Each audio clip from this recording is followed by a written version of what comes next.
Morgan Housel's Psychology of Money. So this is not a typical finance book. Rather than focusing on the formulas, market analysis and investment strategies, it focuses on the psychological and emotional behavior of how people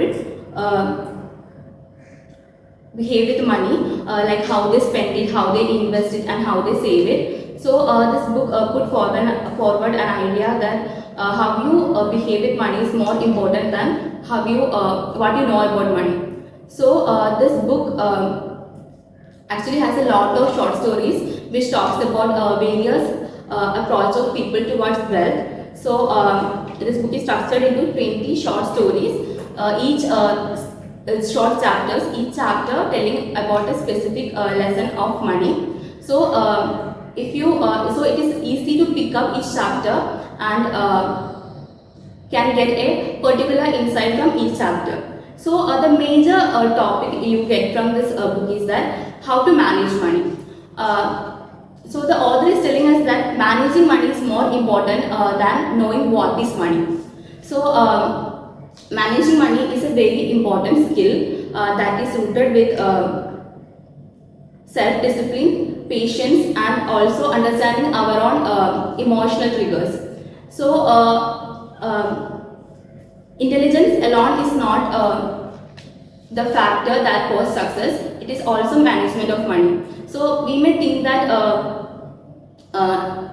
wealthy people are wealthy because they know more about economy or they know more about investment, but it is not like that. It is all matters is the right attitude and the right behavior. So then different people from different background, different family history, different personal experience will be having different attitude towards money. There will be no two persons will not be having the same view of the financial world, because everyone is having their own personal experiences. So that is what give a structure to their financial decisions.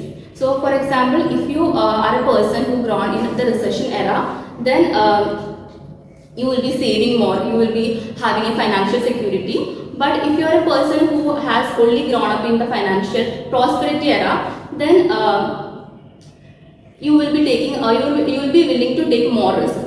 And another fact is that there is an interplay of luck and skill in financial outcome, which is explained using the example of Warren Buffett. So Warren Buffett is a very successful wealthy businessman. So he is wealthy. His wealth is from compounding for a long accumulation of so many years. So he has stayed in the investment market for a very long time. So that is why he is that much wealthy. So if you see him and you want to become like him and you try to replicate him in a very short term, you won't be able to be like him. You will be finding yourself losing, because he has earned that in a long period. So if you have to be successful in a very short time, you have to be lucky. If you are not lucky, then you will be find yourself losing. It is.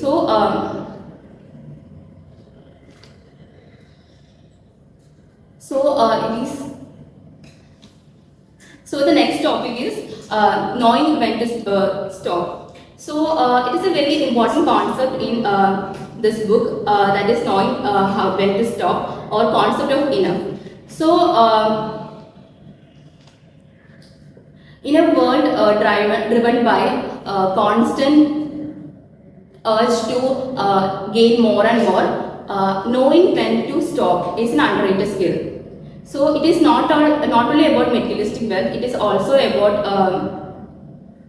our ambition. So if we don't know when to stop, we will be swept by a non-stopping race of wanting more and more. So this is shown by an example of the famous businessman Rajat Gupta. So he was a very successful businessman, but he lost his business by taking excessive risk. So we have to know when we have to stop. We have to know the value of contentment. Then another important topic is the incredible power of compounding. You cannot achieve all the success in one go. You have to hard work. It is a steady and stable journey. You have to wait till you reach the end of the journey. So the author is trying to tell us to wait till you reach the success. So the other thing is that he talks about the importance of margin of safety, the need of margin of safety. So why margin of safety is required means if you have a saving, or if you're careful with investment, or you have a lot of saving, then it can act as a cushion or backup plan when something unexpected happens, or something that is not in our hand takes place. Then it will help as act as a backup. Then he talks about frugality. Frugality is talking about frugality not for the sake of frugality. He is talking about frugality because it will give us the freedom of life.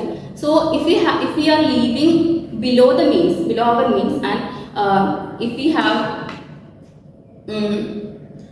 savings, then it will give a flexibility. It will give a freedom of life. If we want to change our career, if we want to change our ambition, or something bad happens, then we have a backup. We have a saving which will give us the freedom of life. So which we can change. So with the saving, if we need to change our career, we can change our career. So he supports frugality for that matter. And as I told earlier, there is a lot of short stories in this book which talks about how various people approach wealth. So one of the famous story among them is the story of Ronald Reed, who was a senator who earned $8 million by saving intelligently and investing wisely. Also, contrary to that, there is the story of Richard Fiscon, a former Merrill Lynch executive who lost everything because he took so many excessive risks. So the author is trying to tell us that we have to be condemned. At the same time, we have to focus on a long-term success. We should not be greedy, or we should not be focusing for short-term success. So this book is very useful for everyone. This book has so many lessons that can be applied widely. It can help us to understand what is money, how to behave with money, and it will help us to create a good relationship with money, and it will teach us not to compare ourselves with others and to remain content. So the strength of this book is that it has simplified so many complex theories into small easy lessons so that anyone could read. And as I told earlier, this book is sold in a market in the name of a finance book. It's not a typical finance book. It talks about our happiness, our life, how to remain content, how to manage money, and how to create a good attitude or good approach towards money. So I will suggest everyone to read this book because I read this book as a gift from my father. I was spending a lot and he wanted me to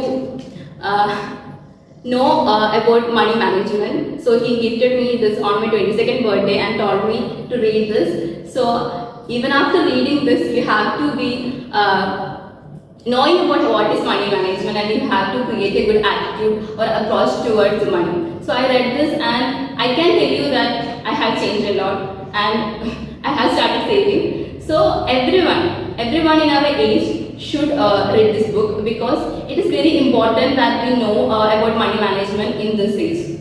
So I hope you will read this